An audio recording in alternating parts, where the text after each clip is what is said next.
back to Magic TV. My name's Craig. It is 9 o'clock, which means it's time for a Talk Magic. And I'm here today with somebody I have so much respect for. I've known this man for a very long time. And I'm telling you right now, there is nobody that I'm aware of that is responsible for giving more young and upcoming artists to break in this industry than this person right here. Is a legend, in my opinion. I'm talking, of course, Mr. House of Illusion, the one and only RJP, Rodney James Piper. How you doing, mate? Very good, mate. What a great intro, eh? I felt like a boxer or a wrestler. I was going to walk down to the ring then for a second. Cheers, mate. Yeah, good to see you as well. Do you know what? When you said you know me for a long time, I was just trying to think there for a second. When was the first time we met? And I remember. I think, was it when Dave Penn introduced us, I think, maybe? No, before then. Okay. IBM Eastbourne. Oh, my God. Yeah, it was. And I remember you was the quiet guy in the corner who did your coin tricks. Mm-hmm. Yeah, you didn't really know anyone. You didn't really say much. Nope. Yeah, and that was it. And you used to do some great stuff with your coins. And I mean, that was the first time we met. I remember the first time I saw you perform. It was at one of the very first early session conventions. Yeah, Andy's Stag Do weekend. Yeah, and you fooled the hell out of me with a routine. Oh my God, it was amazing. Yeah, you were genuinely. I'm not just saying that. You were the highlight of the session that weekend for me. Cheers, mate. Thank you. I don't know whether I agree with that. There's some amazing performers on, and I was just doing a little bit. The trouble I had with my bit when I did it, it does take a bit of process to get that, and the method behind that routine is not a method that. I mean, I remember John Archer's a good friend of mine come up and said, "Oh, yeah, it's good stooging and whatever," and I went, "No, there is none." And when I explained to someone the method, yeah. I think Ian Rowland was the only person who got the method with that routine. And there was one bit in it. I'll tell you one thing that happened. The microphone breaking was all part of the routine. Was it? Yeah. So when the microphone went down, well, I had to bring in something off the stage. So when the mic went off, and I asked for new batteries, and I gave the mic back. When I got the mic back, yeah, I was then loaded for the last bit of the show. Ah, now that answers some questions I've had for almost a decade now, right? There you go. That was the method on that routine. I don't normally do that routine in that method, but it was a method I put in for the session. So I've never told anyone how that was done, but there it is. That was how the prediction got on stage. So for the people that were there, now we know. Now you know. But I know that you've been busy. I mean, even though you are and we'll get into this, you are Mr. Hospitality, you're Mr. Tourism over in Spain. But even though things have been a bit weird for the last year, you have been just as busy, if not more busy than ever before, which is incredible. You've got to be agile and flexible. You can't sit still. I think these challenges that get thrown at you every day, you've got two options. You've got an option to crawl up in the corner in a ball and cry, which, I'll be honest with you, financially is very easy to do. Yeah. Or you take it on as a challenge and you try and do your best. We've all had upsets. We've all been down. We've all had difficult times because you don't know what's going to happen tomorrow. You don't know where the future is. But I'm at the point, and what I've tried to deal with it this year is, okay, these are the cards we've got dealt. We're magicians. Yeah, I'm not interested in folding. I want to play the game. Mm-hmm. Yeah, so I will wait. Whatever is put in front of us, we will do the best out of it. Yeah, if I get a royal flush, back of the net. At the moment, you're looking at getting a pair of fours if you're lucky. But you deal with them and you play with them cards the best as you can. And one thing I've been most proud of this year is keeping my core team, who are based out here, employed, working. They've not missed a month's wages. They've all kept going. Now, have we been able to do what we normally do? No. Have we all had to change and fill different roles? Yes. We've done the online, the virtual stuff. We've had House of Illusion open. We created a brand new restaurant in which is like the waiting area of the House of Illusion, which has been an incredible success. Houdini's Attic has worked really, really well and worked for the local people. There's not tourists. Okay, let's work with the local people, the local community. There's a market there. Okay, we can't open at night. We can only open until 5 o'clock. Okay, let's start doing afternoon shows. And our afternoon hoist shows that we do on a weekend, full every weekend. Now, of course, it's limited capacity. We can only have 30% of what we normally do, but we are working. We're not making money. We're still running up debts. But what we are doing, we're running up less debts than we would be if we were shut. We are keeping the team employed and keeping the brand alive. And I think even for the next few months, if you are watching this and you're thinking, I've got to give up, I can't do it anymore. Well, you can. You can. You just have to really, really work hard at it. Think outside the box. Do different stuff. Don't think this is what I've always done. This is what I have to carry on doing. Yeah? Be flexible. Change. And your team has to do that. Whether that's your family team, whether that's your partners, whether that's members of staff you've got, get them together and say, right, guys, this is the challenge. Yeah? We still want to be here tomorrow. We still want to be here next week. We still want to be next year. In the future, we will get back to what we were doing. Or hopefully, we will get back to doing what we used to do with all the new stuff we've created, and things will be even better, and you'll be able to earn more money. You'll have more fun. You'll be doing more shows. People will love you more. So it's this year, even though it's been financially crippling for me and the company, yeah, we have managed to get by, keep everyone employed, keep the brand alive, and keep everyone with their weekly wages so they can live a life as normal. And to be clear, you being over in Spain, you're not getting support from the government, as far as I'm aware, are you? Yeah, so we got. I mean, it's classic, really. We've got very little support. We could get some government-backed loans, but grants. I think I've got €2,000. And here's a little example. So at House of Illusion, when closed, yeah, cost €6,000. Sorry, cost €4,000 in electric when closed. Because we've got higher minimums for it. I have House of Illusion, Chaplin's, I have the Hub, yeah, and a small office. 4 venues. All of them places have insurance that we've not managed to stop. Minimum electric, minimum water, minimum gas. We have company insurances that we can't stop, and more or less the insurance company have said, oh, if you want to stop it, you can, but then when you restart it again, it's more or less going to be like 4 or 5 times the price.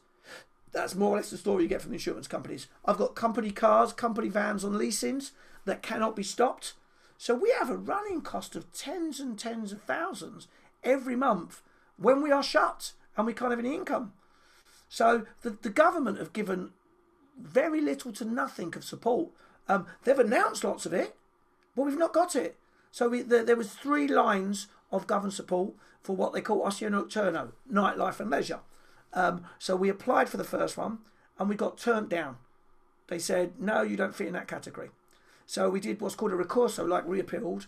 And they went, oh, yes, sorry, it was an error of ours. You are entitled to it. Yeah? They then announced the second one. Yeah? We've not been paid the first one so far. They've said, yes, we can have it, but they're not giving us the money. The second one we've not been paid. Yeah? And the politicians, the national politicians, were on the television the other day giving a big presentation about the third line of help they're going to give. They've still not paid us the first one. It's unbelievable. It's absolutely unbelievable. But we've managed to find the funds to get through. It's wiped us out. Yeah, and I haven't had to sell anything. I've got a great magic collection that I've not had to sell yet, and I don't think we will now. But we've managed to be flexible, agile, to get through. I'm not making profit, but what I am doing, I'm keeping everything rolling, keeping the boat afloat and keeping myself sane by keeping busy.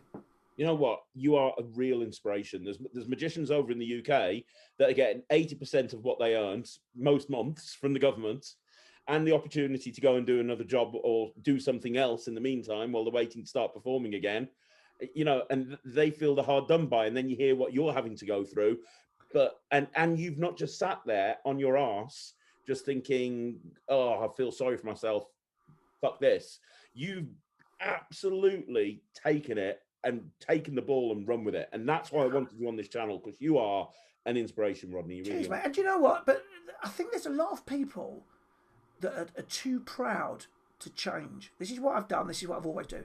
On a Sunday, I perform in the show, but before the show, I'm running plates, I'm doing stuff on tables, I'm going around. I'm not too proud to do anything. I will do what needs to be done, whatever it takes to get us through. And it's a little motto we put with our team. We said at the start of the season, when this all done, I said, do not worry. Do not worry. I will do whatever it takes as long as you're on board with me. And they all went, let's do it, whatever it takes. So we've got singers that work at bar staff, waiters that magicians that are doing publicity stuff. Everyone's changed and slotted in. Now we're all still doing a little bit of what we always do, but we're always changing. And I do think I've quite enjoyed some of the stuff I've done. I'll be honest with you. I quite enjoy jumping in the kitchen on a busy Sunday and calling the tickets because I'm good with my mind and thinking on my feet. I've quite enjoyed it. I've quite enjoyed designing the menus for our gourmet dinners we do on a Sunday with 7-course dinners. I've quite enjoyed that. It's something different, and I think there's nothing wrong to be flexible. And I spoke to a few magicians on the flip side who have gone off and done other jobs, and they've gone, I'll tell you what, I'm going to carry on doing my magic, but I'm also going to keep this little job I've been doing as well, because I'm not on my own. I'm getting out and meeting other people. Yeah, I've got a routine. I get up in the day, I go out, I go for a coffee where normally I'd be doing my emails, I'd be doing my SEO, I'd go to my gig, I'd drive there, do my hour gig, and I'd drive back on my own. Everyone else having a good time, and it's me, one person. And other people have got out and done stuff, and it's been good for them. It's been good for them, but there is people that have just gone, turn off the lights, let's wait till it goes back on. I don't think that's good for anyone. I really don't. Even not for a financial point, but for a mental point. Every day you hear about mental health, and I think you've got to be disciplined, yeah, to do stuff. And if it's not just for you, if you've got loads of money in the bank and you don't need to work, that's fine. For the people around you, you need to keep your mind and your body mentally good. Yeah, I've had an haircut every time I've got an haircut. Yeah, even today, I come and do this. I've made sure I've had a shave. I'll put some aftershave on for you. Yeah, even though you're on a Zoom thing, it's a mindset for me. It's a mindset that you go into this, and I've tried to keep that going all the way through. Really have.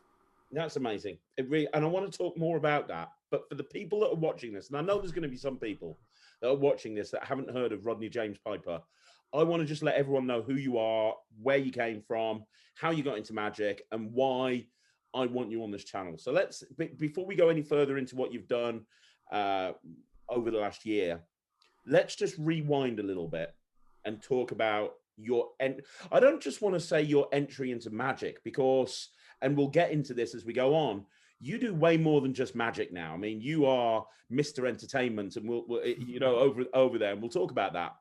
But obviously it started somewhere. When did you decide that you wanted to be a magician or an entertainer or get involved in this entertainment industry? When did that happen?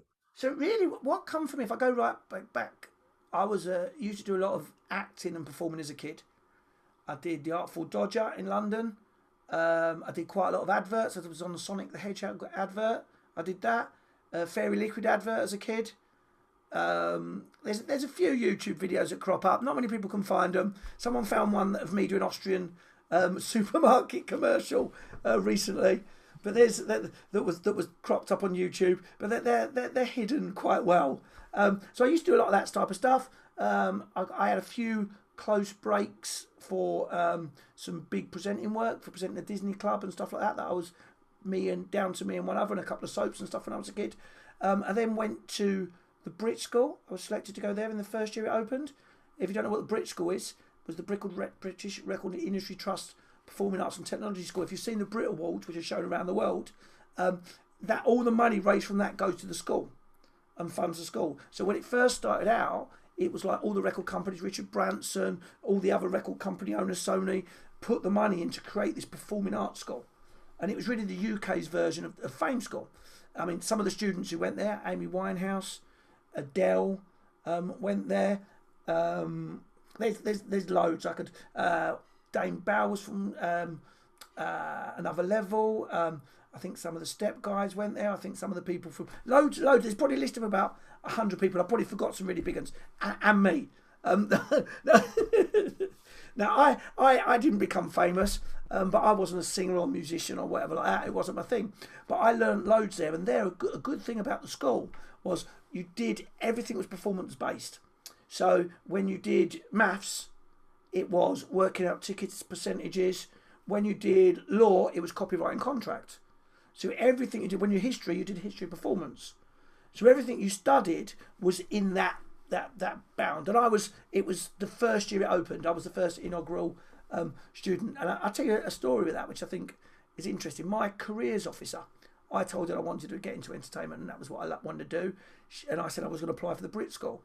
And the careers officer at my school told me not to apply because they'd heard there was over 20,000 people applying for 100 places. So she said it would be very difficult to get in.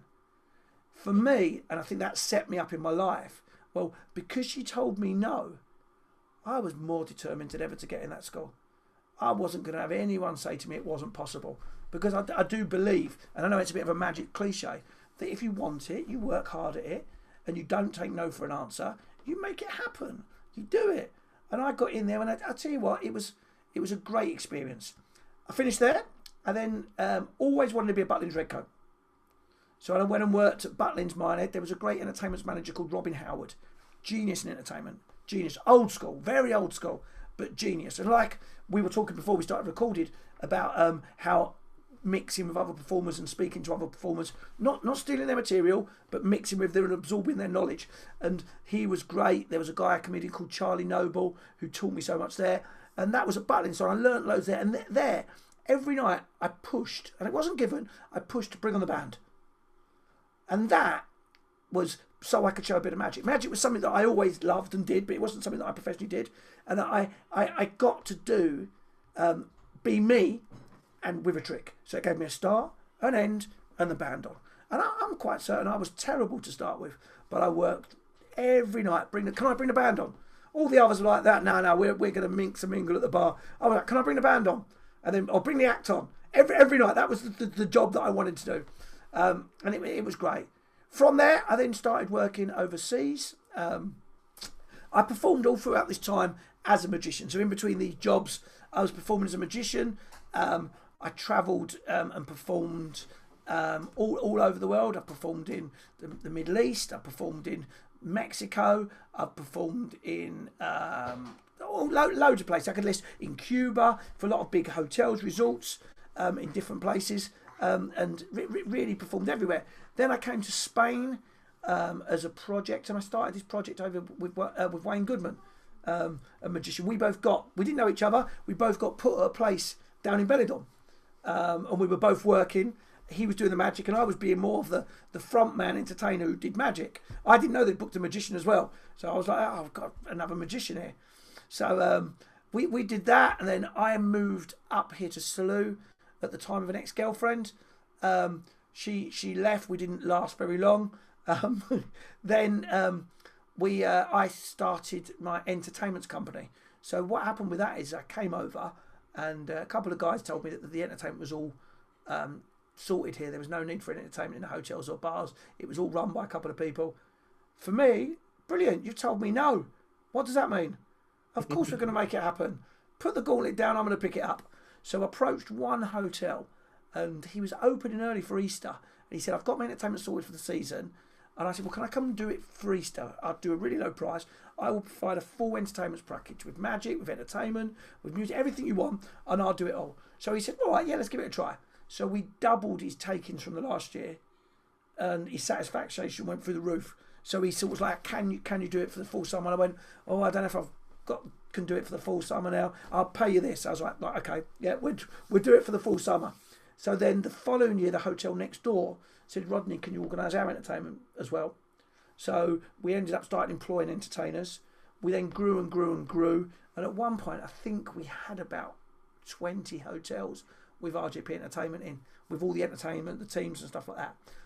It's not the same. I don't do as many hotels now. I only do 3 or 4 now. The reason is a lot of them cut their budgets that much. It was very difficult to provide the service that I thought needed to be done. And we didn't fall out. They all come to House of Illusion. They all sell House of Illusion. But I want to tell you what we did to a different level, and it was difficult for them to go that way. So then there was a cabaret bar called Chaplin's that we provided to. Well, it wasn't a cabaret bar; it was a nightclub. And I said, right, you don't get busy till midnight. We can work with you from 8 till midnight. We did that for a couple of years, and then I took the bar off of the owners. Then House of Illusion. There was a small venue. I always wanted to create a venue to perform magic. I'm never a great lover, and I've done it, and I do it all the time. The dynamic of going, you are the booked act. You could be a singer, a magician, a comedian. People aren't coming to see you. And I always wanted a dynamic where people are going, we are going to see a magic show. For the artist, it's a completely different experience. The response, The people are investing not just their time and money, but also the energy to go there and be there. It's a completely different experience for the performer, in my opinion. Like if you're booked as a comedian to go and do a pub, or people go to a comedy club, exactly the same. They know what they're going for. They know what they want. It's going to be great. So I said, we're going to do this venue, House of Illusion. It was 35 seats in an old Irish bar that was derelict. And all my friends out there went, Rodney, you are absolutely mad. They went, no one's going to pay to go and watch a show. They get free entertainment in the hotels, which you provide loads of it. Yeah, they get free entertainment in bars and singers. And why are they going to go and pay to come and see a show? This is crazy. They were going, no. Again, they said no. I thought, brilliant. Let's make it happen. So we got this bar. We took it over. My first group of magicians was the fantastic Matt Edwards. Brilliant magician. I don't know if you know him. Incredible for BGT and just done a brilliant show called Pantal. He started when he was 16. Wayne Goodman, who's now a full-time magician still. Oliver Tabor. Oh, his act is just incredible. Fantastic. Scott Pepper, who now has his own magic venue in the United States.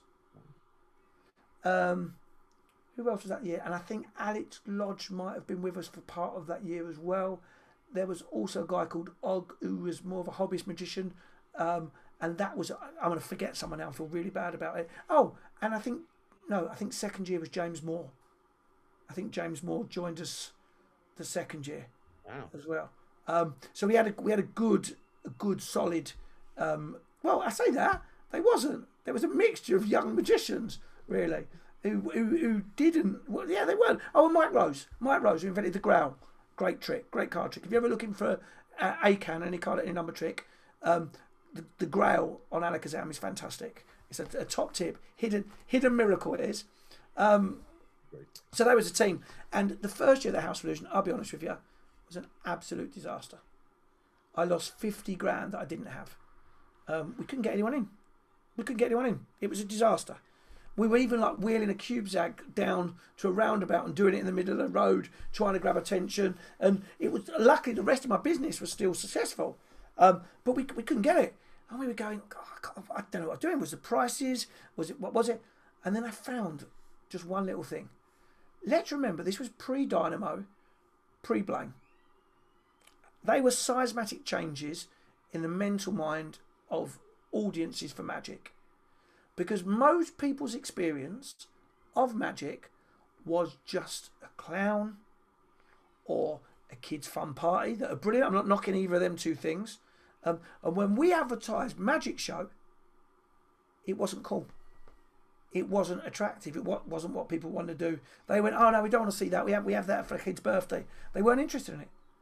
The moment we dropped magic out of the advertising, changed overnight. Really? Absolutely overnight. Wow. People didn't they didn't want magic.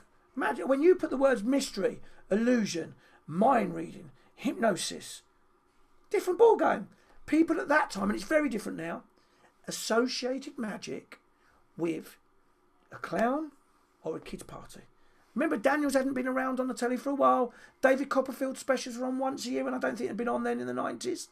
Then, when Blaine came, when Darren came, when Dynamo came, magic became cool.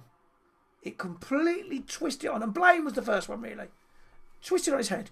It completely changed the whole dynamic. I mean, that just, magic you say now is a cool thing. You say magic 20 years ago, they would expect someone with face paints and coloured silks and balloons. Yeah. That's it. And again, I'm not knocking face paints and coloured silks and blues. Brilliant. But they would see Steve and Mary, who are on holiday on their own, ain't going to come and see that because they think it's what they see at their uncle, at their nephew Jack's birthday party a month ago. That's not what you want to go and see as a couple. They don't know it. People hadn't seen magic.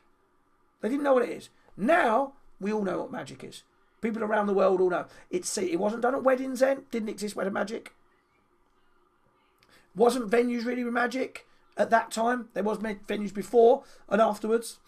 So in the UK, it was gone, really. There was the odd programme. I remember those days, actually, thinking back. It's a really good point that you make there. I've said to people in the past, I've seen people moan on Facebook about, oh, this TV magician is terrible. This TV magician's terrible. And my attitude is, any magician that's on TV is benefiting the whole industry, because It's given it's yeah. it is. Yeah, I agree with you on one point. Yeah, I hate seeing bad magic. I hate it.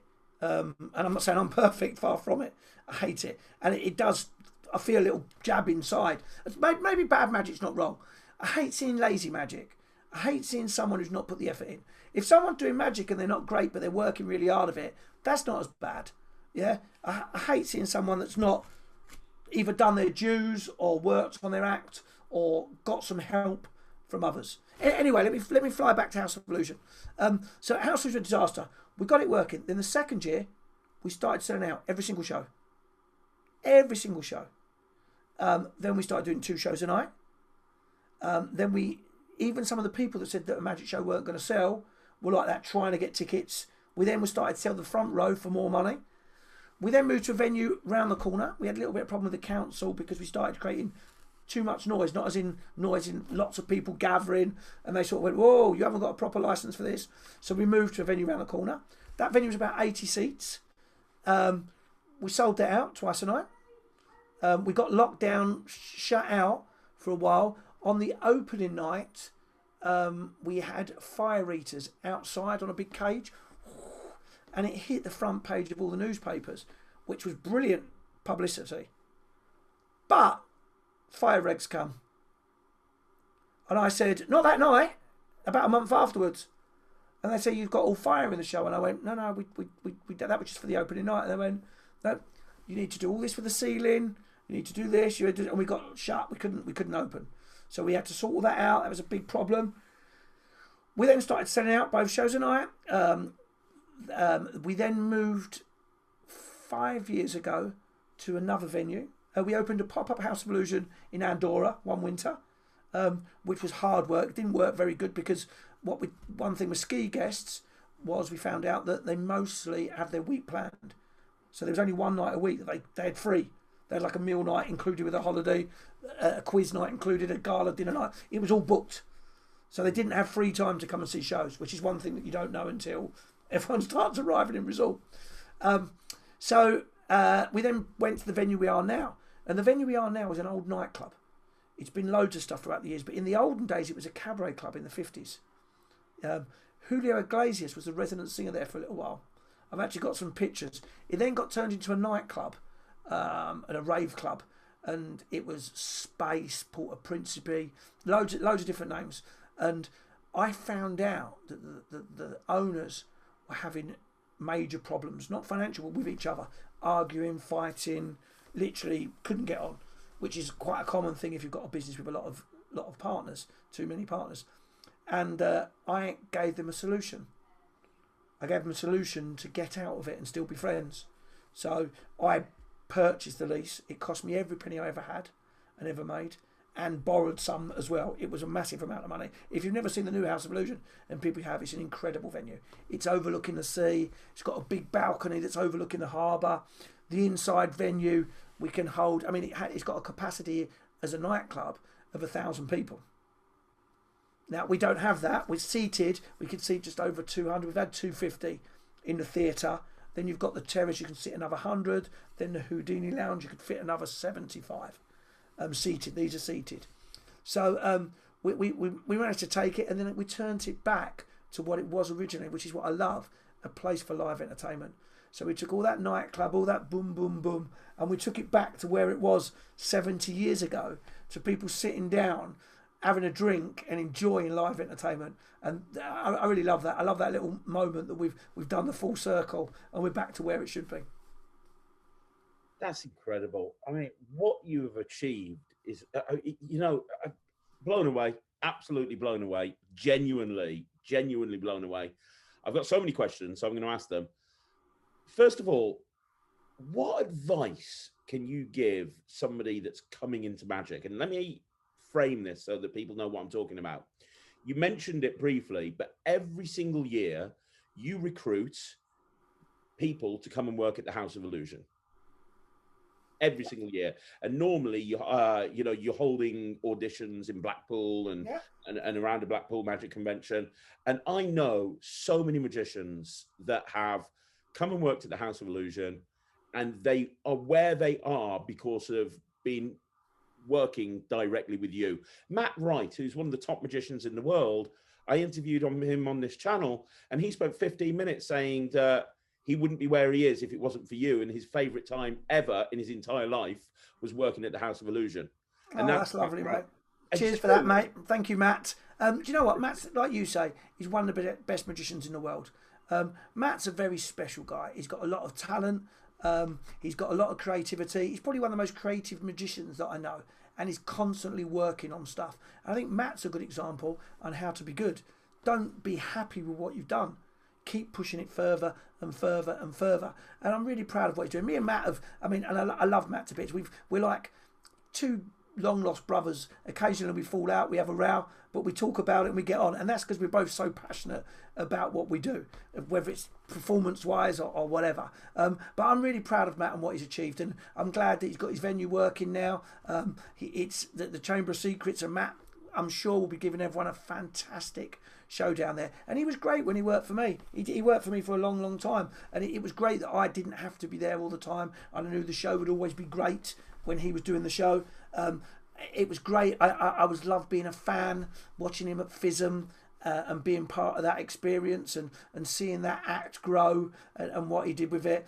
And it's great now to see Matt as he is, with his family, happy, doing what he wants to do, still performing magic. And it's good to see, because you can only be good at this job if you're surrounded by good people, and if you've got a good family basis, like myself. My wife is a great supporter, and my team that's around me. The only way you can be good at it is if you're surrounded yourself by good people. And I'm really pleased when I see Matt happy on Facebook and everything he does nowadays.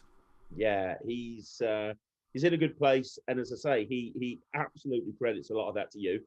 And let me say this: I'm not going to take all the credit. I'm going to take a very small percentage of the credit, if I take any.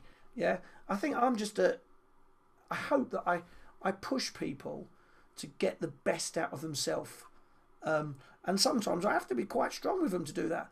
But I do think it gets the best out of people. Hopefully there's a few tips and a few ideas and a little touch of RJP in everyone that's been at House of Illusion. But I don't want to take the credit for it. I want the people who've been over. I select them because of who they are, and they are people that can achieve wondrous things. And I love that. I love that, seeing our magicians off performing on West End stages, or starting their own venues in the United States. Or I think let me quickly look at it. Sam Watson has got a venue, Houdini's. He worked for me at the House of Illusion. Scott Pepper has got his own venue. He worked for me at the House of Illusion. Who else? Matt Wright, obviously. I think there's two more. There's one in Wales, Harley the Clown. He's got his own magic venue. And I think there's one more. I'm going to kick myself when I forget where it is or who it is, but it's great. Yeah, it's great seeing that, and if I've had a little part of it, then I'm extremely proud. But I wouldn't want to take all the credit, or a big part of the credit at all. Well, I want to get your advice in a minute on how people can be successful, and how people can actually make it in magic, because you see a lot of people that try and make it and fail. But before I get that advice, I know there's going to be people watching this that maybe haven't heard of the House of Illusion, because a lot of people that are on this channel are newer to magic, and they're listening to this and they're like, oh my God, I want to be the next Matt Wright. I want to be the next Matt Edwards. How can I get involved in the House of Illusion? Because every person I've spoken to that's worked with you has nothing but praise for you. But likewise, I've spoken to magicians that auditioned and never got through, and they wish they'd gone over to the House of Illusion. Yep. So I know you're very selective. If somebody's watching this, and let's assume that the world's getting back to normal, which I believe it will be, and there's going to be a recruitment very, very soon to do the next season. How can people get on your radar, and how can they go to an audition and impress you to the point that they get the opportunity that everyone else has got? Well, just quickly, before you touched on one thing that I want to make clear. If people are watching this and they never got selected for House and they applied, it doesn't mean they're not a great magician. Doesn't mean that. Doesn't mean they're not even a good magician. What it means is I have to put together a group of people that blend. Yeah, you can't have them all the same. So you have to have some loud, some quiet, and not just on a performance side, but on a group of people that are going to be spending the next 6 months, year, or 5 or 10 years being together. So it's really important that we get that right. So if anyone's auditioned for me in the past, yeah, I don't want them to think that they weren't good enough, or that they couldn't achieve it, or they're not a great magician. Probably they're a fantastic magician, but probably I already had someone who did that role, and I couldn't have 2 of them people. And maybe that other one fitted because they could have 2 skills, or maybe because they worked for me in the past, or maybe they just didn't fit in the idea for the show that I had at the time. So no one's watching it ever feel that way, that if you didn't get a position with us, the House of Illusion. What is the House of Illusion and what we're recruiting? So the House of Illusion, we do in a normal year. And I know we're not living in a normal year, but I think we'll be back normal soon. We will do, the House of Illusion is open 7 nights a week. 4 of them nights, we do our House of Illusion show twice a night. So we have an early show at 6:30 and a late show at 10 o'clock. Dinner, drinks, show. We have close-up before they come into the theatre. Then we have the main performance. Do you know, I'd rather call it an experience. So people are in there for 3 hours, having a 3-hour experience with food, with drink and entertainment. The late show the same. We have a second show, which is 10 until about 12:30. I'll be honest with you, it's never 12:30. It's about 1 o'clock, because one rule I have with the show, if the audience are great, yeah, I would never cut the show short, because I think people would rather have the full experience rather than a rushed experience. So if people have to wait 5 minutes for the second shows to start, then that's my rule, that they can wait, and they're better to do that because they'll have a better night. We do that 2 nights a week. On the other nights, we have the Salou Big Show, which we're rebranding to Musicalities this year, which is a cast of 15 singers and dancers with a trip through all of the modern musicals. So that's there. We have people swinging from the roofs on aerial skills. We have people fire. We're allowed fire nowadays. We have loads of different performers and singers, and that's that. So that's that. And the other day we use for private events. We book loads of weddings now, loads of communions, loads of parties, loads of things. So we keep one night normally where we do that. Our new venue is an event venue, so we can have anything. I've got a wedding tomorrow. Sorry, I'll tell you on Friday. So Friday we have a wedding for 25 people, legal limit. We have our St George's Day, which is one thing. I live in Catalonia, which is a country within Spain. Some people will disagree with it depending what part of Spain you're from. But we have the patron saint is St George, the same in England.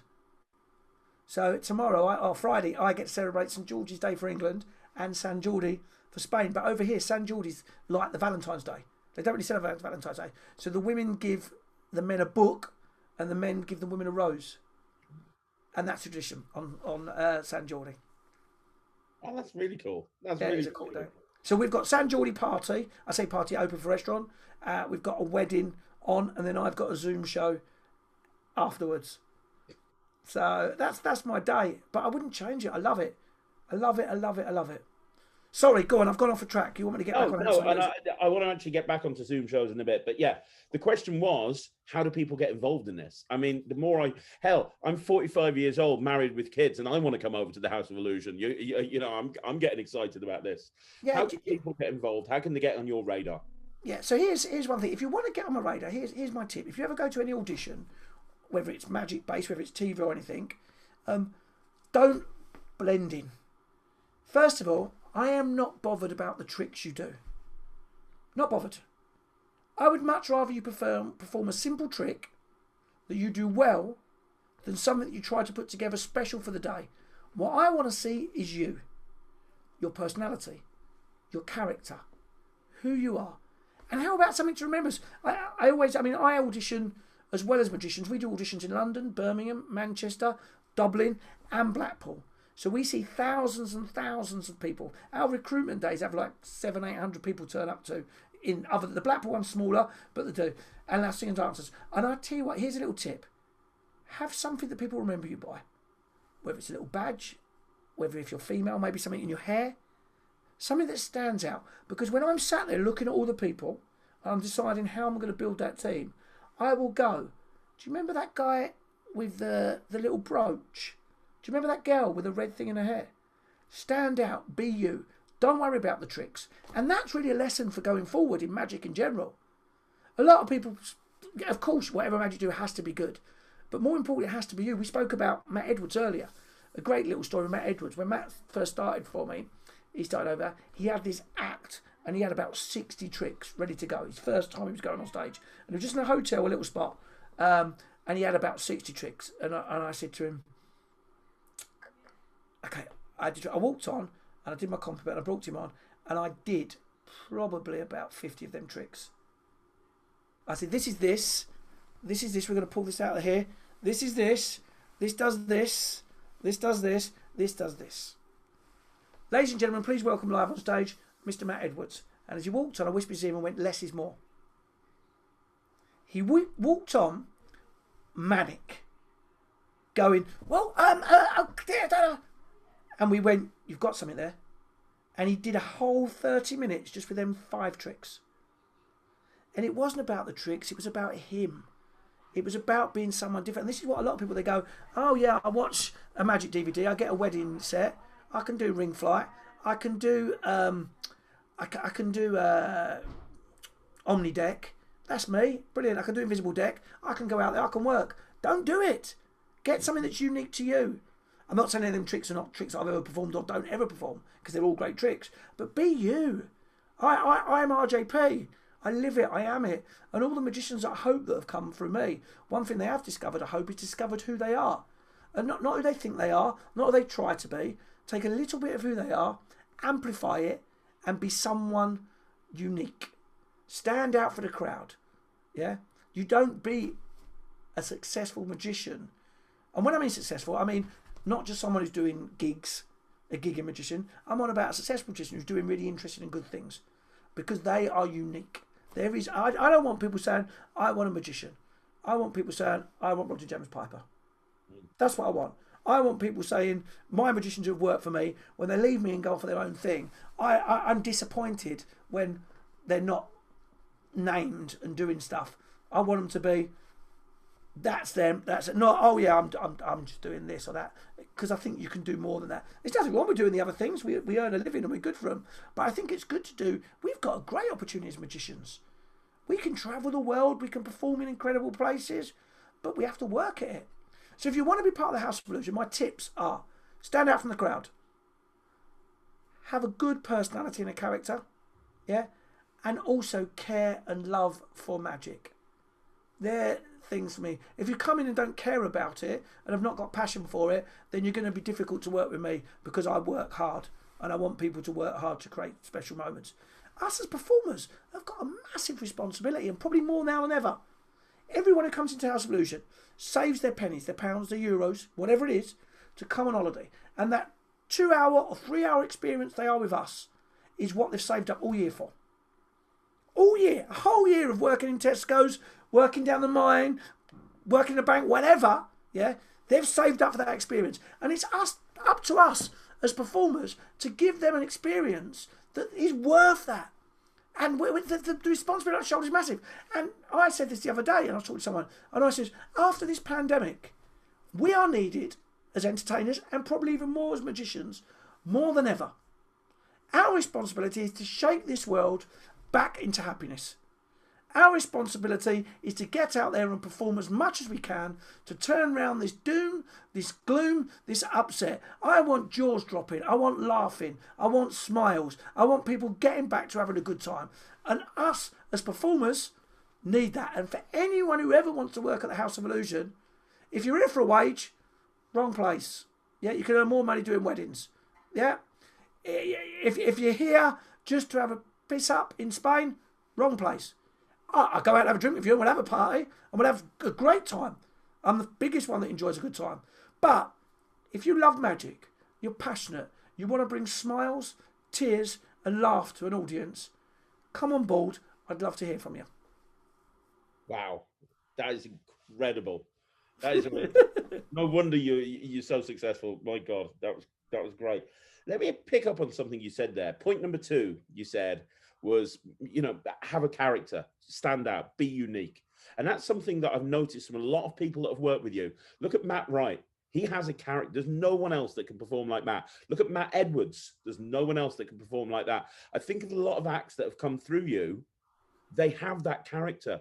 And I see a lot of magicians, generic magicians.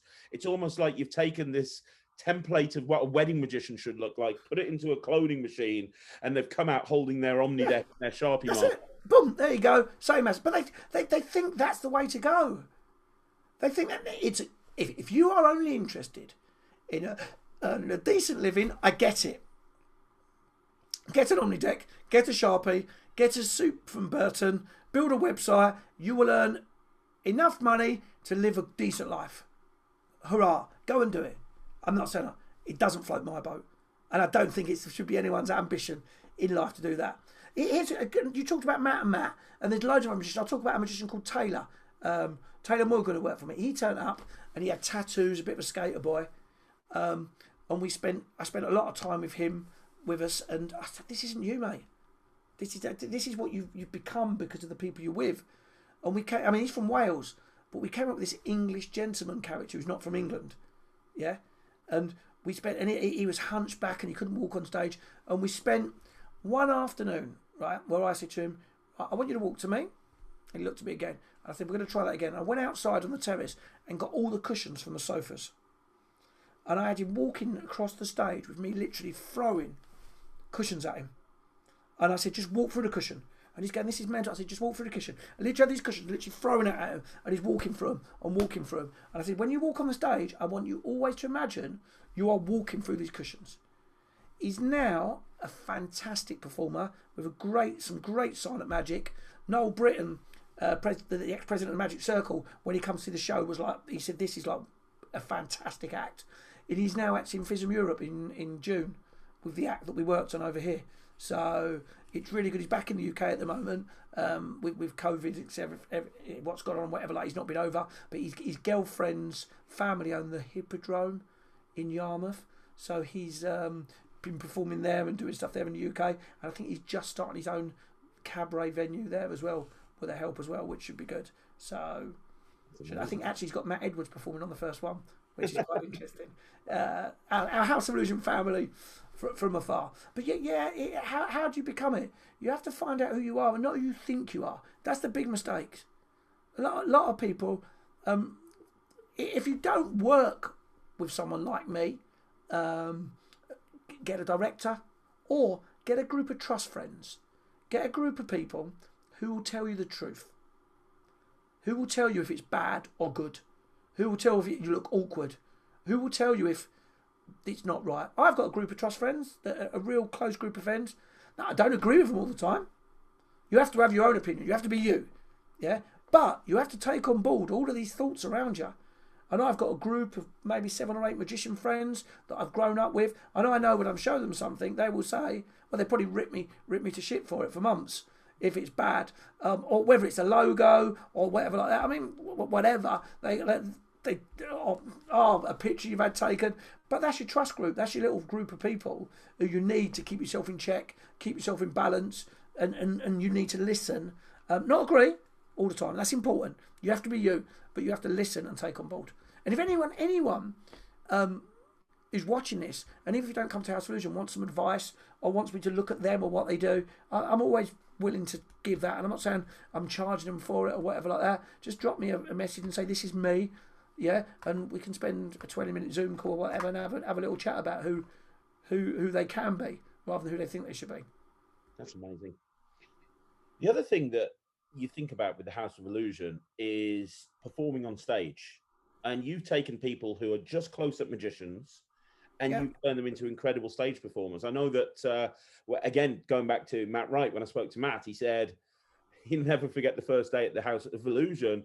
He turned up and you said, "Right, you're going to be the comedy magician." And he was like, "I don't do comedy magic." And you were like, "Nope, that's going to happen." And I've said that it kind of is the holy grail, isn't it, for magicians? They want to perform on stage, but there's a massive world of a difference between doing a mix and mingle in a restaurant to 5 or 6 people and walking out in front of 50, 100, 200, 300 people. The thought of it scares the crap out of a lot of magicians that shake your hand. How any advice on that? Yeah, but you don't run before you can walk. You have to slowly. Well, the big mistake is to say, I mean, when I said that to Matt, I didn't say to Matt, you're going on and doing a 40-minute show. You're going to do a little bit here, you're going to do a little bit there, you're going to build on that, you're going to build on that, you're going to grow from that. And like when I used to go on and introduce the band, yeah, that was my start of my comedy, my magic, my performance. That was the start. And I say to some of the guys, right, an exercise I do with a lot of people, yeah, and I've done it at the moment. Harry Moulding was one I've worked with for the last couple of years, and a great young magician who's worked for us. He's back. He arrived back the other day for the House of Illusion. Is the routine where I literally bring them on. They ask to do a trick. I say no. They go off. I ask them to do a trick. No, I say. And at the end of the show, they do a trick and they bring the house down. Why do I do that? One, because first of all, the coming off and going on is all practice. Two, working for me and getting the timing. I do some little routines that I get the timing done with them, exercises. And three, at the end, the audience are with them. So when they perform that trick, it's not going to be awkward, it's not going to be silence, it will be like an audience who loves you. So they get a chance to really do that trick without it being, oh, I'm not sure. So if they do fumble and bumble to start with, the audience love them, they think it's part of the act. So, yeah, that building up. The big problem you get is people go, oh, yeah, I've been booked for a cabaret. I'm doing a 45-minute cabaret. And I go, oh, brilliant, what you got? Well, it's my first one. Well, you see it on the Facebook groups. I've been booked for a cabaret. Any idea what tricks I should do? My response should be, don't do a cabaret yet. Mm-hmm. Don't do it. Yeah? Get someone else to do the cabaret and ask them, pass the gig on someone else and ask them if you could do one trick to introduce them. Yeah, and forget about the money. Forget about the money. It takes time. Do what I say. Go to a holiday camp. Go and work as a hotel entertainer. Go and do all them things for a year. And with that, bring on the band. Bring on the act. Host it. Do your one bit a night. That is how you get the timing. It's about, for me, I think the most important thing is timing, pausing, breathing, knowing who your audience is. Because every audience is different. You get a group of old people, you can't be blah blah blah blah blah blah. You've got to slow. You've got to call them ladies and gentlemen. You've got to call them sir. You've got to call them madam. You can't say you've got a group of students. You've got to be very different. You can't call people sir and madam. They don't like it. It's not keen even ladies and gentlemen nowadays. But you've got to know your audience, who you're performing to, yeah, to be aware of the speed of the manners you produce, of the material you use. Anyone who says this is my 30-minute act, this is what I do, yeah, that's it. Then they might do that material, but I believe that act is different in every venue and every audience they do. I'm on about the really good professionals. Well, you told a story to me off camera before we started the interview. I'd love you to say it again because I think it. No, I refuse now. Oh, really? I'm joking. It was when you learned about timing, and that was so great. Yeah, so there was a guy, a comedian called Charlie Noble, an Irish comedian, fantastic, really old school. Probably all the jokes all the comedians did at that time. They all did the same jokes, but his timing and everything was brilliant. And I used to go and hang out. I used to get asked to deliver his drink in the change room afterwards. After the show, I said, "Oh, can I drop the drink off?" And he would always say, "Yeah." The ends manager Robin would say, "Yeah."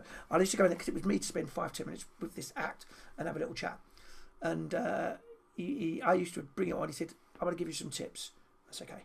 So he said, "Your timing's terrible." I was probably delivering the lead line going ba-ba-da-ba-da, and the punchline with no pause. I was probably going ba-ba-da-ba-da-ba-da-ba-da, yeah, which terrible. No time to think about, no time to get the laugh, no time to build any drama. So he said, "Next week you're going to take out my drink before you bring me on." And he says it might have just been a scam for him to get a second drink, to be honest with you. But he said you'll take the drink out, and he said you're going to put it on a little table, and you're going to deliver your lead line, your opening line.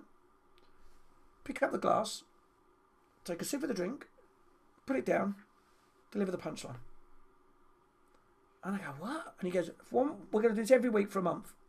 So I was doing it, and I was getting a laugh. It was all working good. And I thought, "Oh, yeah, fine, we do it." Following month, he said to me, "Right, we're going to, this week, no more glass. So you're just going to scratch your head." And I went, "Really?" And he went, "Yeah, just scratch it." So we went out, lead line, scratch, punchline.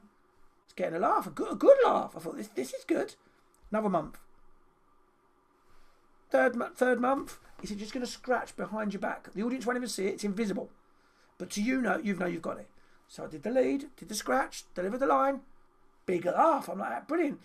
Next month he says, right, Rodney, nothing. No drink, no scratch, no head, nothing. So just go out and deliver the line. I went out there and it was just incredible. The same joke, the same line, yeah? And it was just learning natural timing. And actually, when I worked with Wayne Goodman, I did the same theory with him. If you ever asked him to talk about it, and I showed him it, because he used to do his close-up, and he said, bum, bum, bum, crack to the gag to the card tricks, and it would all be lost. And I said, do the drink and the punchline. And we actually built it up to a thing where we could actually tell a joke that meant nothing. We used to go, what was it? Guy walks into a bank, 28 years old, and people would laugh. There's no sense to it. Yeah? But because we got the timing with the drink going, the rhythm was there that people would laugh. And all you'd have to one guy walked into a bank, 28 years old, boom, boom, laugh, laugh, laugh, laugh, laugh. And then people would go, do you get it? And people go, oh, yeah, I'll get it. I'll get the joke. And afterwards. And they didn't have a clue. And it was literally just learning the timing and getting timing good. And there's loads of little techniques. A tip you have for anyone is try to hang out with other performers, other entertainers or other people. I mean, with our guys, and I mentioned it, I think, before camera, when we do our training course at the start of the season, and I bring all the magicians, all the singers, all the dancers over, and we do a session, an induction days. The first 3 days are nothing. There's a lot of social, and we also do singing sessions, dance sessions, movement sessions, speaking on mic sessions. And the magicians go, well, obviously we're not doing it. And I go, yeah, of course. We can do the dance session. And they go, what? But I can't dance. I go, join in. And they have a bit of laugh, they do it. And you know what? It's fantastic. Because we're all movement specialists. All of our sleight of hand is movement. Misdirection is movement. On top of that, we have to approach a table. We have to walk on a stage. We have to enter a room. Whatever we're doing, our movement is vital. And I think that another big mistake a lot of magicians make is they just mix with other magicians. We are entertainers who need to learn off of all entertainment as possible. Whether that's movies, whether that's music, whether that's dancers, whether that's bar staff or chefs. Bar staff have got great chat. You listen to a barman talking with people. Tell you what, if magicians had great conversation that when they worked at a table, and some do, some of the magicians who get the most work get the work because people like them, because their banter is very good and their chat is very good. Sit and listen to a barman at a bar. The way they converse, the way they change their conversation, depending on the person they speak to. It's the same, isn't it? If you're a chef and you put a plate of food out, you're an entertainer. Yeah. That's all about the image, the look, the taste, the flavour. Well, we can learn from that. Our image, our look, our taste, our flavour, yeah, how it's presented, how it's served. Barman, the chat, the drink, the show, the delicacy they make when making a drink. A dancer, how they move, how they stand, their poise. A singer, how they project, how they pause before the big notes and come forward to it. It's all stuff that us as magicians should learn and look for. And I think anyone get as much entertainment experience across the board as you can if you want to be a great magician. That's incredible advice. It really is. I mean, I so hope that the people who are watching this realise that they are getting a masterclass right now in how to be a professional. Seriously, it's amazing. Can I ask you one more question, which is trick selection? And the reason I ask that is because I see magicians that are just trying to do material that just doesn't suit them. And one thing that I've heard from, I've never seen it myself, but I've heard from a lot of people, you have a knack of being able to go, this would work for you, this would work for you, this fits with you. You see so many magicians buying crap that just goes in their bottom drawer, or performing stuff that just doesn't fit them. Any advice, whether it's a close-up magician or a stage magician, on selecting the right tricks for their act? So I buy loads of magic. I'm sorry, not as much as I used to. I used to buy everything. 90% of it would be for other people. Because I would look at that trick and go, that would be great for you. Yeah. And again, I think there's tricks that you want to perform. Tricks. Really, the trick is not the thing. Because you can get a trick. It's what you can't do is you can't buy a routine and expect it to work for you. Yeah. You could get a Rubik's Cube trick that can most magicians perform. But it's finding a way to perform that trick for you, the right routine, the right style. What you can't do is see the latest routine and the trick, buy that trick, try and perform the routine and do it, because it might not be you. Yeah, and I think you can get tricks and try them. And here's another tip. Is it a set formula? I don't think it is. I think the biggest formula is don't be scared to do something and realise it ain't good or right for you. Don't. I have a big thing with my team. Like, we've had certain shows we put on, and we put the show, and we spent loads of money on costumes and music and rehearsal time, and we've looked at it and gone, doesn't work. It just doesn't work. So let's scrap it. Let's start again. Now, we might nitpick bits out of that we've worked on and learn from it, but there's nothing wrong with pressing reset on that and starting again. The big fool is go, no, I spent 300 quid on that trick, it's got to go in the act. No, it hasn't. No, it hasn't. Oh, I've spent a month rehearsing that. It's got to go. No, it doesn't. It's terrible. It doesn't suit you. You're a young kid of 15 years old who's producing a sponge ding dong. It doesn't work. No, but I've worked on it loads. I've got loads of good gags. Well, it doesn't suit you. It's terrible. Oh, right. I'm a really elegant guy. And I've got really good movement, and I look like.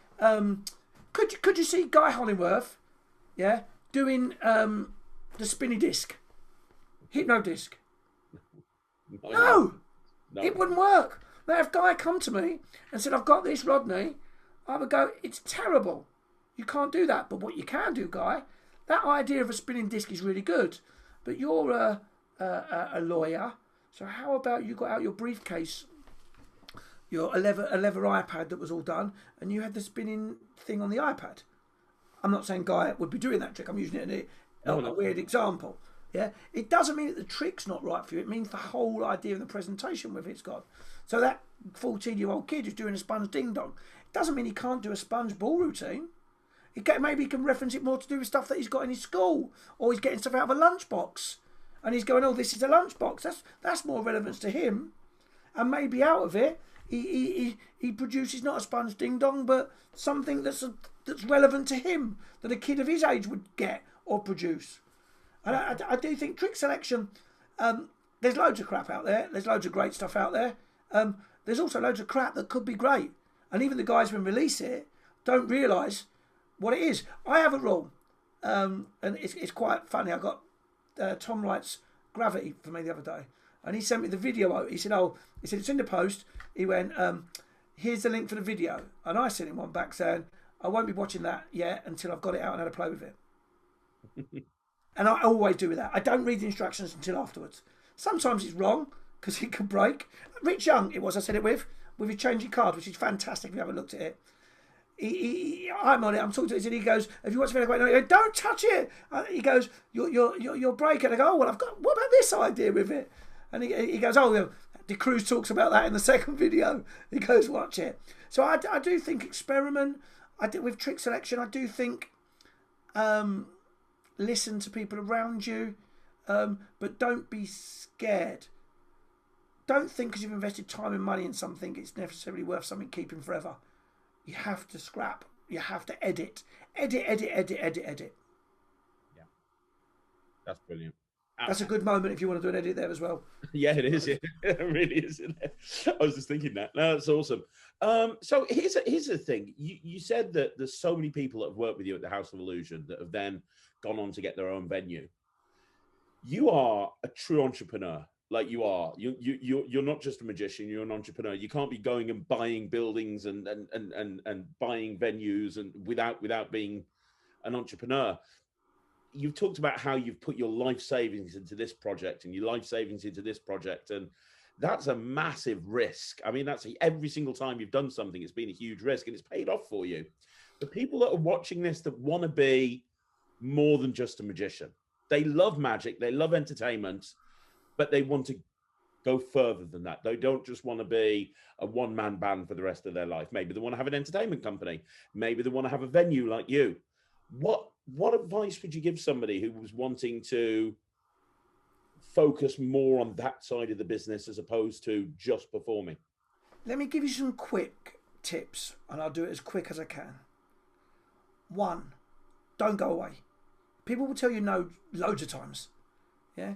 if you don't go away, if you go to get a venue and they say it's not possible, you can't get a license, or you can't do this, or the bank says no to the money, don't go away. Because I tell you what, if you become hard work for people, they will say yes to you in the end, because they just want to get their job done. So a lot of times people have said no to me. If you don't take no for an answer and you keep turning back the following day and you apply again, and in the end you will get a yes, because you become too much effort and too much work for people to keep saying no to. They've got other work to get on with. They don't want to be disturbed by you. 1. 2. Banks are not your friend. They are your business partner. They are only interested in you if they see that they can make money. Show them exactly what they want to see. They will believe in you. Don't be scared of money. It is just numbers on papers. As long as you've got enough money to eat, feed your family and look after your family, don't worry about the rest of it. It is spreadsheets that you can jiggle. You can move payments. You can find new income streams. Don't worry about it. I've learned, especially over the last year, even more than ever, that you have to play the game to get through. It is numbers on the paper. That is it. Don't be scared. And if you need to raise money, you can always raise it. You can always. People want to believe in you. They do. Other tips, be bold. Don't go for there, go for there. If you reach there, great. If you go there, you're never going to reach there or there. So don't go for the bottom. Don't go, I'm just going to start with something small. No. Try and do as good as you can, as big as you can. Reach for as big as the most important thing you can. Also, it's not, being an entrepreneur isn't a hobby, isn't a job. It's a lifestyle choice. It's a lot of responsibility. It's hard work. You sleep, you eat, you drink your business 24 hours a day. Some people might see that as a negative. I love it. Absolutely love it. A lot of people say the stress and the pressure. Yeah, okay. And what about the wins and the success? What about you can sit back and see all the things you've achieved? What about when someone puts a review or tells you how much of a great time and you realise it's from you and the people you work with in your team? It's great. But it ain't easy, but it's brilliant. Anyone who's got their own business knows this. There is difficult times. People will let you down. People will take advantage. Be aware of all of them things. Yeah, you're going to have fallout with people. But as long as you're confident in yourself, you always be a good person as much as you can. Yeah, and try as hard as you can to be good to everyone and treat everyone the way you want to be treated. Then it's fine. What I will say as well, an important thing: a lot of people look at the top when they're trying to reach for the top. So tomorrow's cleaners are normally tomorrow's leaders. So you want to get in with people. I know a lot of magicians go, I'm going to try and touch up this celebrity. I'm going to try and do... No. Get in with the people who are just about to be famous or before they're famous. Because when they're at the top, you've gone with them and they're with you for life. Some of my biggest hotel contracts from guys who are like the barman or the waiter who have grown through their companies and are now best friends of mine who work with me and will support me with House of Illusion, advertise our events or book our shows. And it's because, not that I've gone and knocked on the door and go, hi, I'm Rodney Piper, can we work with you? No, it's because I've been the mate of them. I've had a beer with them when they was a head receptionist or when they was just first started out. Don't look for don't look for today's stars, look for tomorrow's stars, because they're the ones that are going to help your business in the long term. That's a really top tip. If you don't go looking for the guy who just won the Brit Awards to book you for his gig or you to be a support. Go for the guy who's got a concert and everyone's standing and you think he's going to be the next big thing. That's, for me, if you're looking to build network. I mean, of course, I'm not saying not network with the top, but the long-term relationship is for the people who are starting out on the same journey as you. Get a team of you who all want to achieve. Look at Dynamo and Dan. They achieved incredible success, both at the start of their game. Dan out of college, Dynamo magician, both won an incredible journey together. Wow. That's very, very true. That is so true. I actually do a talk, which is 20 tips to making your dream come true. I actually did it at Blackpool a couple of years ago. Really? And some of that stuff I was talking about is in that talk. in that talk. So if I'm ever doing it again, I'll let you know. It's something I've done. I want to hear this. This sounds amazing. Absolutely. Do you know, but it's all stuff I believe, mate. It's not bull. It's what it's what I believe. I've got passion for it. I love it. I'm not just saying stuff to say it. I'm not just saying, and hopefully I walk the walk. I don't just say it. I do what I believe, and I make stuff happen because it's what I say is what I'm doing. And that's the thing, Rodney. You know, there's a lot of people that are out there that, and we see them on Facebook forums. They give advice to everybody, Yeah. and we know they're not doing it themselves, and they just want to be the big I am. But I get the impression that you just genuinely want to help people because you have made it. I mean, you've everything that you've ever tried to do, you've been successful at it. Yeah, there's been highs and there's been lows and there's been ups and there's been downs, and you've been through shit. But you are where so many magicians wish they could be.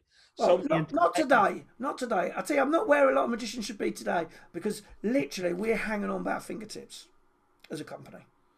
Yeah. But I've got 100% faith that we will navigate through until we're back flying as we will be soon. And I think if we hadn't been in the position we were and built into over the last few years, it would have been very, very difficult to be carrying on. But all the stuff that I've said about, really, I don't know if I'm an entrepreneur or I'm a... What would be the way to say it? I won't take no for an answer. I won't give up, and I will treat every issue as a challenge that I want to win. I don't want to lose. I don't want to, and that's not in a game of cards or a board game. I want success. I want people to be enjoying it. And it's not always about the money. I think if you chase the money, I hear a lot of people saying, I mean, I'm on Clubhouse quite a lot. I enjoy that. A lot of people say, get yourself a 6-figure income. Oh, leave it alone. If you chase the money, it ain't coming. Chase the dream. Chase the project. Chase the love. After that, money will come. Yeah. Money will come. And I have no problem that, as I think you look back in 1918, after the Spanish flu, the last real big pandemic the world dealt with, following it was the 1920s, the roaring 20s, the biggest decade of entertainment, of social gatherings, of parties, of theatre, of music, in the whole history. So I think you push down, you push back. So for my business, tourism, entertainment, hospitality, I really think I'm getting ready and preparing for the biggest boom there's ever been. I think 2022 will be the best year for all magicians they've ever had, but only if they are ready. You don't get an Olympic athlete suddenly without doing any training or any workout, want to sprint the 100 metres. They've got to get ready. So for you guys who are sat at home doing nothing, start performing magic now. Get any way you can. Get out there and make it happen, because you have to be ready for that moment when we can go boom. And we're all seeing it. People are saying, December, we're packed. Well, yeah, people are getting ready. And I tell you what, the people who are ready with their marketing, ready with their advertising, ready with their magic. Don't go out there after being in the house for a year and perform the same stuff you performed for a year. Be unique, be different. Get out there and have something cool that's original, that's fresh, that you can show. Be ready. Be match fit. Be like a boxer says, go in your training camp. And even if now you have to go, right, Rodney, yeah, you're right what you're saying. Right, for the next month, I want you to treat next month like you've got the World Championship boxing final. Like you're Anthony Joshua or Tyson Fury. And I want you to get up every day and say, this is my mission. I'm going to be ready to get out there and win when we're ready to rock and roll. Because I think the people who do, who have positioned themselves ready to stand up, have stood proud, have kept their brand going, have kept entertaining, whether that's virtually or just with people they know or any way they can, I think them people will come out of this like a gun, recuperate all what they've lost and build even more. I agree. My business mentor is a guy called Brad Burton, and he's a... I know Brad. Oh, you know Brad? Okay. Well, I don't know Brad, but me and Brad speak on Clubhouse sometimes, and we have a bit of banter. You and Brad would get on like a house on fire. I've stayed at his house many times, and I did an interview on this channel right at the beginning of lockdown number 1. Yeah. And it was with Brad. I'll send you the link. I think you'd like it. And it was great. about, Brad, give some advice for magicians. We're going to go through some shit over the next year. What advice can you give them? It's about a 1 hour interview. It was amazing, but 2 points that stuck in my head that you've just basically embodied there. Number one, he said, what does this make possible? You can't go out and perform. You can't go out and do what you normally do. So what does this make possible? What can you achieve because of this? And number two, he said, don't ever have a plan B. Because if you've got a plan B, it means you don't believe in your plan A. And if you don't believe in your plan A, nobody else is going to believe in your plan A either. So screw the plan B, just have a plan A and ask yourself. Tell you what, we do this room, which it's called the silent room. Have you got an Android phone or iPhone? I've got an iPhone. Right, so are you on Clubhouse? Have you got on it? No, I'm not on Clubhouse now. Well, I will send you an invite afterwards. There's some good magic chat and stuff on it, really good. Yeah. But there's a room that's run by Adam Bloom, and it's a silent room, so you're not supposed to talk. Yeah, he's just messaged me now saying, "Where are you?" Because it's starting soon. And you're not supposed to talk, but everyone whispers like naughty school kids, and Brad's on that as well. And he comes in, and we're all cracking jokes and having a laugh. It's really good fun. I'll send you a link to Clubhouse. You'll like it. Please do, definitely, mate. That's really, really good. And the other thing I want to touch on is there's a perception in magic these days about when you come into magic, you've immediately got to start charging and going and doing the best gigs. And, you know, that's the advice that you get on all the forums. Wrong. I know. And I'd like you to talk about that because I think your attitude to this is the same as mine, which is it's fine to take a step backwards if that's going to propel you forwards. But why do you, it's not, is it long term or short term? Yeah, short term you could do a cash grab, but you're quickly found out that you're not ready. You're not ready. And if the other thing, if you stay at that level, yeah, the cash grab level, yeah, you will just stay at that level because you're happy earning your money for the gig, ticking along, doing your gigs. There's nothing wrong with it. Nothing wrong with it. Some people are quite happy doing it, and I'm not knocking it. It's not for me. And I really believe if you want to be good, and good that you become really good that you feel good about when you do stuff, good that you know audiences are going to really enjoy what you do. And let's not be honest with you. I'm not about doing a party where people tell you you're amazing because you're the first magician you've seen. You're probably not amazing. You're probably not amazing. You probably know how to do extreme burn, and yeah, they're going to call that amazing. But you know, and extreme burn's amazing, by the way. I'm not saying it's a rubbish trick. It's a fantastic trick. But you need to be you. You need to. There is a few magicians who get it. Yeah, get what it is. And I one thing I hope, and I've never released a trick. I've never done stuff that's really big in the UK, but I hope people know who I am and what I do. Most people, and I think that's because I try to be me and unique, and I've always tried to push myself with what I do. Hopefully, I'm not braggy or shouty. I wouldn't want to be that, but I think I'm honest, and I also want to be more and better constantly. And I do ask stuff a lot of times about what's going on, what's happening, because I want to know. I think that's the important thing. Don't settle. Never settle. You know, you're only, again, I'll bring up Matt, just because obviously, you know, somebody you know really well. And he said he doesn't think he's mastered any trick he does in his act. No, me neither. The day you stop learning, give up. Give up. If you think you know it all, you're in the wrong game. Goodbye.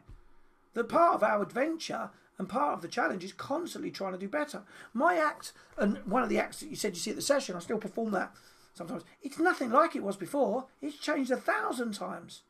With lines, with breaks, with routines, with finishes. It's a completely different finish. Completely different finish to what it was.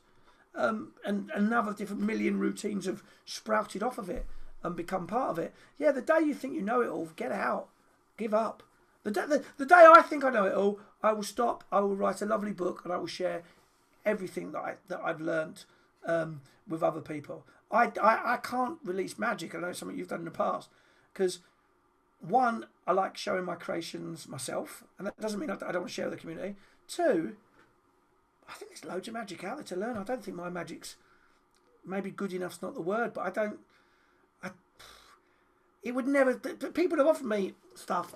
Dave Penn, a long time ago, offered me a very decent amount of money to do a DVD with my hypnosis eye licking thing from when we was in Sweden. He seen me, in Stockholm, I think it was.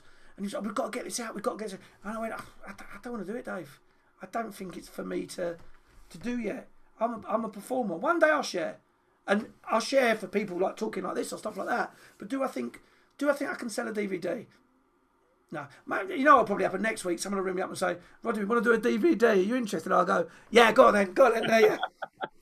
I tell you what, I would absolutely love to see a book written by you.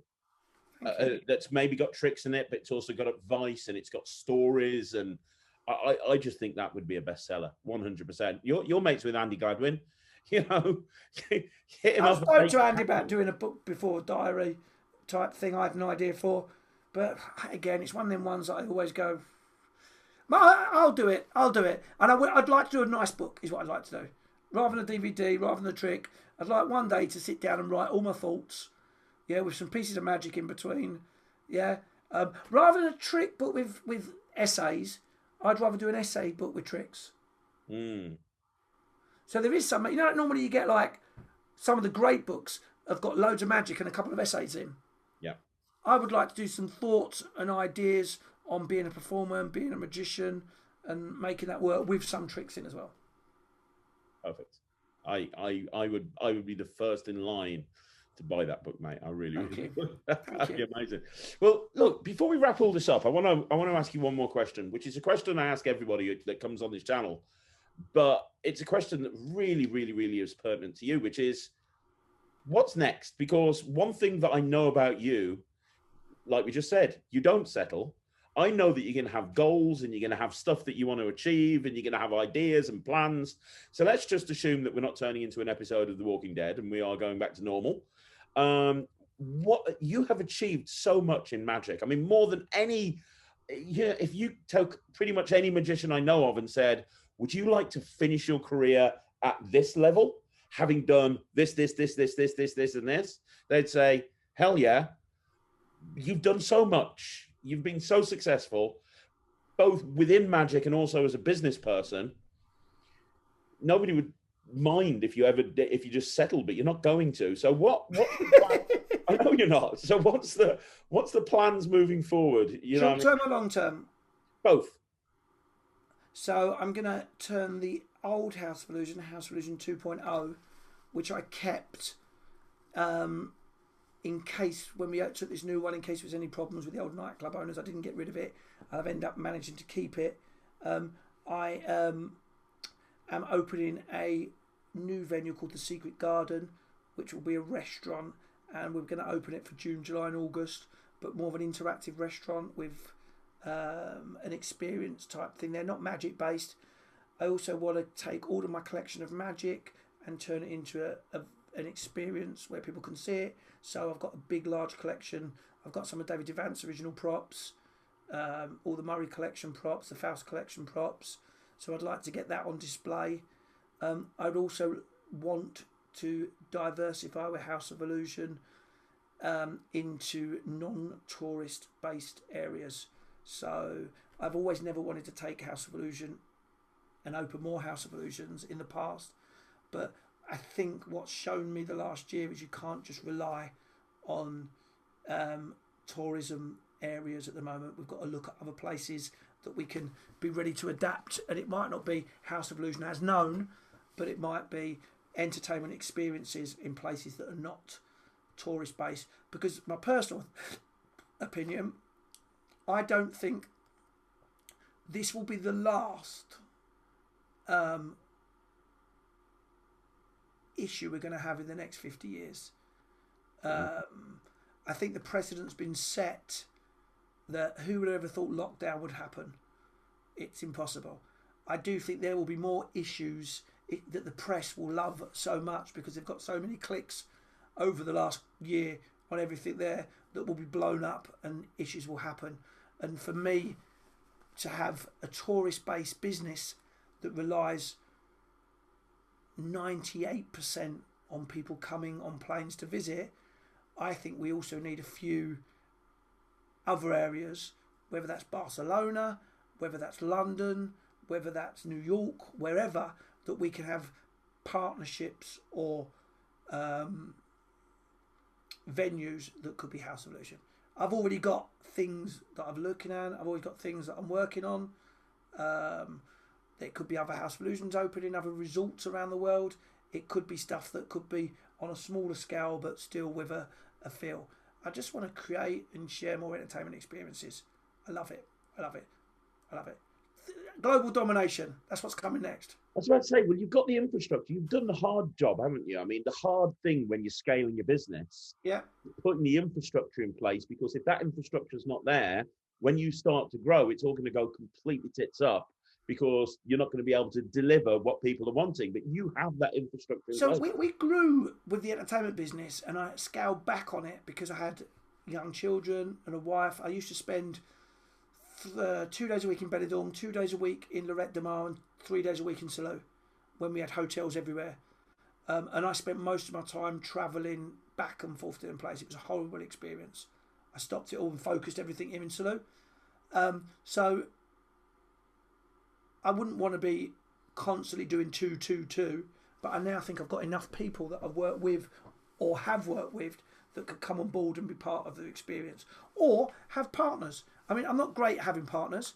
I think having one partner could be good, but having lots of partners, you don't achieve anything. You need someone who's in charge to run the ship and make the big decisions. If you've got two of them, you could discuss them. If you've got 4 or 5 partners, nothing gets done. No one agrees with anything, and you end up just floating along without getting stuff done. I completely agree with that. Did you still have it? You still got partners in your business? No.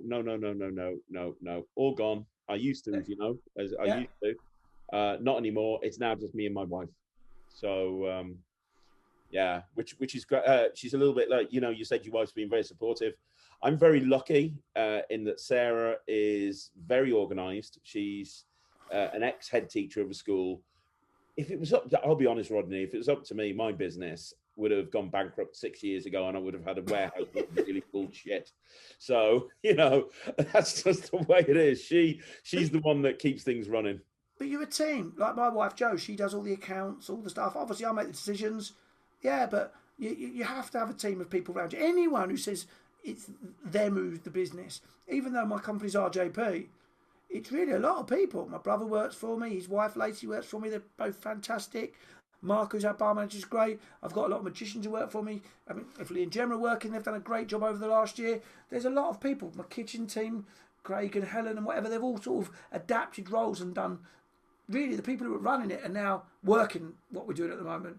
We've all took, for example, my brother, operations director, he used to have a team of like 100 staff underneath him. It's now just us working the venue at the moment. Mm-hmm. But we've all been adapted and we've got through. But I do think the team you're around you are only as good as the people around you. Of course, you have to be good yourself. Of course, you can't be lazy. Of course, you've got to be passionate. But